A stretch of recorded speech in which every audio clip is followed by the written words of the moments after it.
Oh, good afternoon, folks. This is my first attempt at a vlog, video blog, um, whatever you want to call it. I don't really mind. I suppose the first thing is, what the heck can a 54-year-old man chat about on modern technology, new whizzy bang bang, and all the rest of that stuff?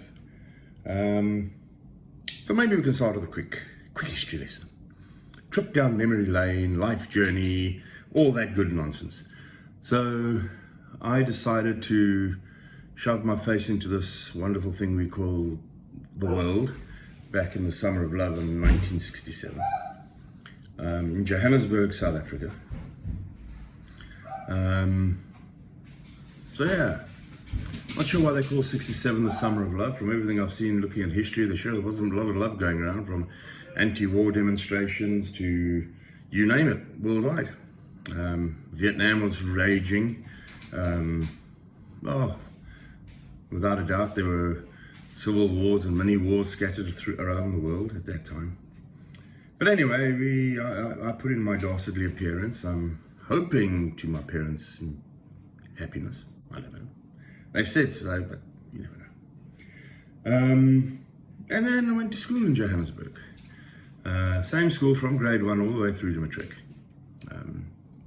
Very fortunate to go to that school, I must be honest. In fact, my uncle was a high school teacher there at King Edward's, Cares, when I was born. And he's the reason I went there. And I pretty much thank him on a daily basis for that one, I must be honest. I met some amazing people. Some of them are still very good friends today. But anyway, long story short, I had people say to me, "Oh, didn't you notice how bad and nasty and horrible South Africa was and unfair South Africa was when you were a kid?" And the simple answer to that is no. I suppose it's the frog in boiling water type scenario. If you don't realize it's bad, it's not bad. And we didn't have television in South Africa till I think it was 1976. So you talk to somebody, a young person today, and say, "Well, we didn't have TV when I grew up." They have a heart failure because TV is so old-fashioned by now. It's now tablets and YouTube and all the rest of those gubbins. But anyway, went to school, didn't think anything of it, had a great time. Played some sports, folks were around, and all around had a great time. There was lots of inter-school rivalries and laughs and giggles, and the girlfriends came, the girlfriends went, and we just carried on with life. Nothing wrong with that as far as we could see. And then I went to the army. And in the army is where you suddenly realize that, oops, maybe South Africa wasn't all it was supposed to be. As a kid, we had a man that worked at our house. His name was William. William looked after me when I was in a pushchair as a little baby. And William was at my 21st. William was really aware that all the major events of my life up until I went into the army, William was there, as was Susan. I remember learning Sotho at school and coming home and having conversations with Susan, sitting outside chatting to her, sitting inside chatting to her. Never really realized there was supposedly anything wrong, different.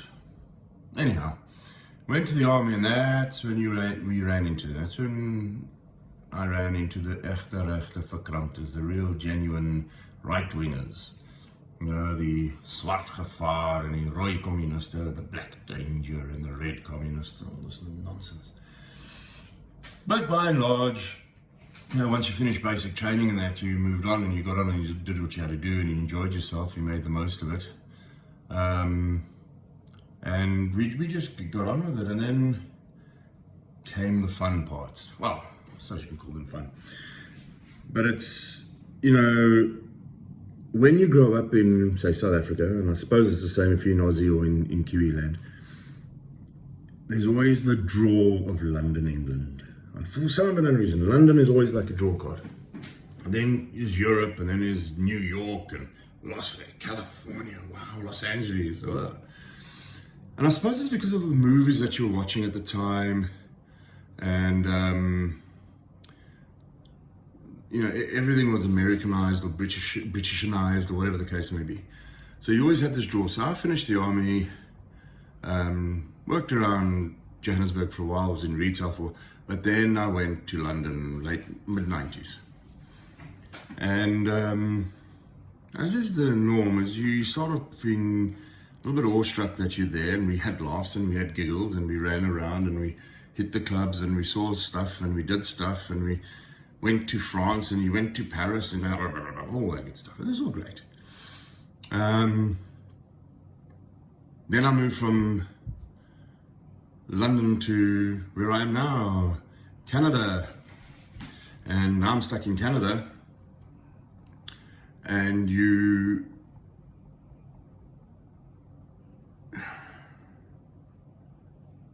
starting to realize something. That all the bright lights and the whizzy back you saw as a kid and you wanted to go and follow, it's not worth the dirt on the sole of your shoes. And I suppose for everybody has a different take as to how long it takes you to realize where your soul is happy, where you belong, where you think you should be. And for your soul to realize what is important in your life, what makes you tick, what makes you happy. We all fall into that trap. I'm trying to make everybody else happy. I'm not interested in making myself happy. What can I do to make mommy, daddy, sisters, aunties, uncles, cousins happy? What can I do to support all of them? How do I make my kids happy? How do I make my wife, or wives in my case, happy? Yeah, I've been divorced a couple of times. And then you have that wake-up call one day. No matter what it is, it comes and it hits you hard. And it says to you that you're being a bloody idiot. You're not where you're meant to be. And the universe knows where you're meant to be, folks. Understand this. And you start getting very loud messages that this is not where you're meant to be. And my wake-up call came, somewhere around about February 2020. Very, very close friend arranged for me to have a meeting with a lady over a WhatsApp call in South Africa. And I met with this lady, and she did a reading for me. A number of interesting things that came out of there. She completely blew me out of the water on some areas. Things that I thought were going to happen, she told me weren't going to happen. But she also confirmed for me that, where you're supposed to be, what you're supposed to be doing. And that triggered a whole lot of soul searching and in-depth talking and whatnot and wherefore. And I suddenly realized that I think what I've been looking for want of a better phrase, for most of my life, I actually had from 1967 to 1996. And, as a kid, you tend to listen to, in my day you did, I don't know how kids do it today, but in my day you tended to listen to your parents and take their advice. And not just your parents, but any other sort of adults that had any significant part in your life. So I gave up my two passions, the bush and teaching. And teaching was down to me. Okay, let's be honest, teaching was down to me. I had the opportunity to go to Wits just before I went to the army. They took too long to get back to me, so I joined Wits Technicon. I've been at Wits Tech a couple of weeks when I got told I can go to Wits and do a teaching degree. And idiot me said no. But hey, that's stupidity of youth. You're 18 years of age. What the hell do you know at 18? Nothing. But yeah, I've suddenly realized that, you realize that your soul is where your soul is meant to be, and it's not meant to be where I am right now. And then that starts a whole other range of conversations going. I've been asked many times by a number of people, how can I call myself African? Because I'm not black. And you start saying, well, what does it mean to be African? In my opinion, it has zero to do with melanin content of your skin. It has to do with birth. It has to do with where you fit in. And if I look at my family, my dad's side, we go back to South Africa to God knows how far back. I mean, my great-great-great-grandmother was one of the original French Huguenots. Well, it was a French Huguenot came over. So we're back to the 1600s, 1700s. My mom's side slightly different. My mom was first generation, therefore on my mom's side I'm second generation. However, I did find a poem written by a lady called Barbara Botha. It says, how do I know that I'm African? Is it the color of skin? Is it the language I speak? Or is it the beliefs of my ancestors? I know this. The first breath I took was of African air. The first word I spoke, Africa heard. The first step I took was on African soil. Every time my heart beats, it beats for African. It beats for Africa. Sorry, can't even read anymore. Therefore, I am African. And I think that sums it up. But this is where the fun starts, is that you have this realization as to who you are, where you are, what you're supposed to be doing, where you want to be. But now you've got to take other people in consideration. Wives, kids, friends, families. But we shall see what we shall see, folks. So this is hopefully the first blog. I have no idea where this is going to go.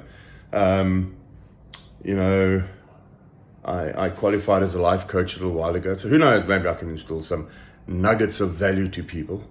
I will say this, is that, you need to make sure in your life that a couple of things. One, that you show gratitude for everything that you have. It's too easy to get into, I don't want, you've got a lot.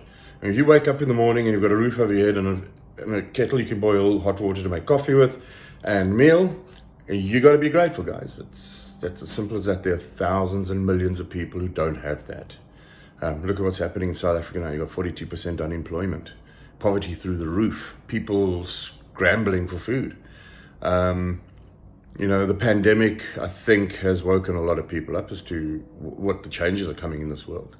I think we've got to become more community-based. I don't think we need, if you want to talk politically, I don't think we need to go going down this whole idea of socialism, left-wing liberalism or anything along those lines.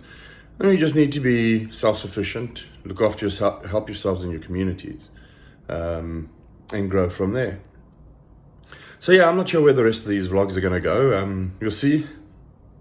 It'll be an interesting journey. I'm hoping some of you will join me on it on a regular basis. Who knows? We'll see. But if you've managed to get this far, thank you kindly for listening. It's been a bit of a waffle, but hey, we'll see where it goes to. Just remember, folks, your happiness is in your hands. It's got nothing to do with what you own, what you have. It's down to you. And follow your heart. Listen to what your heart's telling you. And if your heart says to you, hey, you need to be somewhere else, start making the plans and get there. As a friend of mine said to me the other day, says, Len, you're not a tree, you can move. And I 100% agree. So take it as it comes, see where it leads to, and have fun, folks. Until next time, keep smiling, stay happy. Bye.